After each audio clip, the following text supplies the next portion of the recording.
ఆవిడ చూపులలోంచే అంతటి అనుగ్రహ ప్రసరణం చేసింది. అందుకే ఐశ్వర్యం ఎక్కడి నుంచి ఇస్తుంది అంటే ఆమె యొక్క చేతిలోంచి ఇస్తుంది అని చెప్పడం సాధ్యం కాదు. అందుకే లక్ష్మీ కటాక్షము అంటూ ఉంటారు. ఆవిడ చూపు పడితే చాలు, ఒక్కసారి అలా ప్రసన్నంగా చూసిందా, ఇక అక్కడ ఎంత ఐశ్వర్యం ఏర్పడుతుంది అనేటటువంటి దాని గురించి చెప్పడం ఎవరికీ సాధ్యం కాదు. అయితే మీరు ఒక్క విషయం జ్ఞాపకం పెట్టుకోవాలి. నేను ఐశ్వర్యము ఐశ్వర్యము ఐశ్వర్యము అన్న మాట వాడుతున్నప్పుడు కేవలము నేను సంపద గురించి మాట్లాడుతున్నాను అని మీరు అనుకోకూడదు.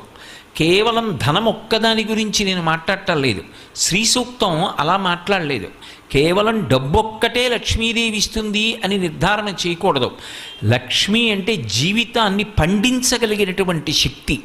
ఆవిడ ఇది ఇస్తుంది ఇది ఇవ్వదు అని ఉండదు. ఆవిడ దేన్నైనా ఇవ్వగలదు. అందుకే కలుముల నీని